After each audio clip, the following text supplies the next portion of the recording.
दोस्तों आज जो चर्चा करेंगे बिहार के चुनाव को लेके, जहाँ पे तमाम बड़े चेहरे देश को जो लीड करते हैं, ऑपोजिशन के हो पोजीशन के हो, तमाम जो बड़े चेहरे हैं आज चुनावी रंगमंच में आम जनता के बीच में है।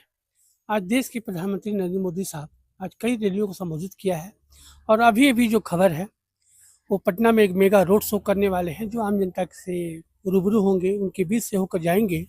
अपने आप में कई तरह के सवाल खड़े करते हैं। दोस्तों, बड़े पॉलिटिशियन होते हैं, उनकी एक बड़ी जवाबदेही होती है, बड़ी जिम्मेदारी होती है।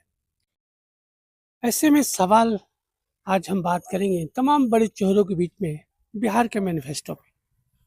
बिहार के जो मैनिफेस्टो है, इंडिया गठबंधन के भी आ गए हैं, एनडीए गठबंधन के भी आ गए हैं, लेकिन दोनों के इतर एक तीसरा विकल्प के तौर पे जो आम आदमी, आम बिहारियों के बीच में जो दौरा पे दौरा कर रहे हैं, गांव गांव जा रहे हैं। जी, हम बात करेंगे प्रशांत किशोर की, जिसने एनडीए और इंडिया गठबंधन के जो तमाम जो मैनिफेस्टो हैं, उनके क्या दावे हैं, उनके क्या इरादे हैं, इस पे एक बड़ा स्टेटमेंट उनका है प्रशांत किशोर का। आप सभी जानते हैं कि जो जन स्वराज है, जनता के बीच में तमाम अपने आइडियोलॉजी को लेके, अपनी सोच को लेके सबके बीच में है। सवाल निकल के आता है दोस्तों कि प्रशांत किशोर के दावे में, उनकी बातों में कितनी सच्चाई है, क्या कुछ बिहार की जो आम जनता इस तमाम चीज़ों का आकलन करती है।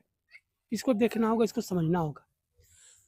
दोस्तों, जंगल राज, महाजंगल राज, तमाम तरह के जो सेंटेंस है अभी सुनाई दे रहे हैं। तमाम जो पॉलिटिकल पार्टी के नेता हैं, चाहे वो देश के सत्ता के पक्ष में बैठने वाले लोग हों, चाहे अपोजिशन में बैठने वाले लोग हों, आज के दौर में हम लोग जो देख रहे हैं, जो महसूस कर रहे हैं, कि शुरुआत होती है लालू जी के शासनकाल से और चर्चाएं होती है नीतीश जी के चुनाव को लेकर।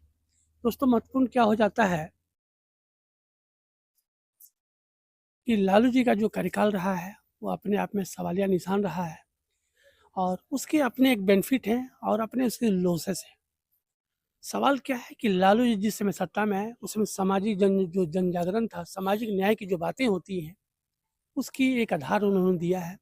विकास के पैमाने में बिहार भले पिछड़ा रहा है, लेकिन उसके इतर अगर दूसरे साइड में इस चीज़ को हम लोग बात करें तो लालू जी ने सामाजिक न्याय की जो विचारधारा है उसको मजबूती से आम जनता के बीच में लाने का काम किए।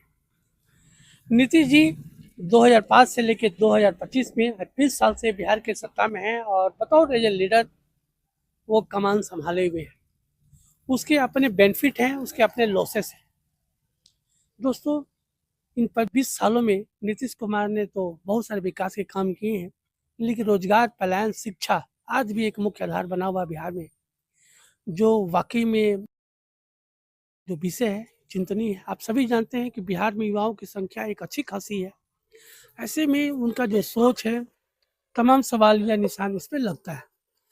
तमाम जो मैनिफेस्टो है, इस पे प्रशांत किशोर का भी अपना एक स्टेटमेंट आया है। आइए सुनते हैं कि इंडिया और एनडीए गठबंधन की तरफ जो प्रशांत किशोर है, कि तमाम प्रकरण पे क्या कुछ उनका एजेंडा है, वो क्या कुछ बोल। धन्यवाद। एनडीए को घोषणा पत्र नहीं जारी करना, एनडीए को रिपोर्ट कार्ड जारी करना है। 20 साल बिहार में राज करने के बाद अब घोषणा करने का समय नहीं है, ये बताने का समय है कि 20 वर्ष में क्या किए और क्या नहीं किए। और सच्चाई यही है, 2005 में जब नीतीश बाबू मुख्यमंत्री बने तो भी देश का सबसे गरीब और पिछड़ा राज्य था बिहार, और 20 वर्ष के उनके शासन के बाद भी देश का सबसे गरीब और पिछड़ा राज्य बिहार ही है।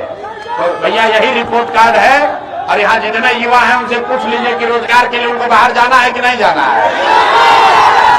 भाई, अभी नीतीश के राज में रोजगार के लिए बाहर जाना पड़ रहा है कि नहीं पड़ रहा है। बस बदलाव के लिए सब लोग तैयार।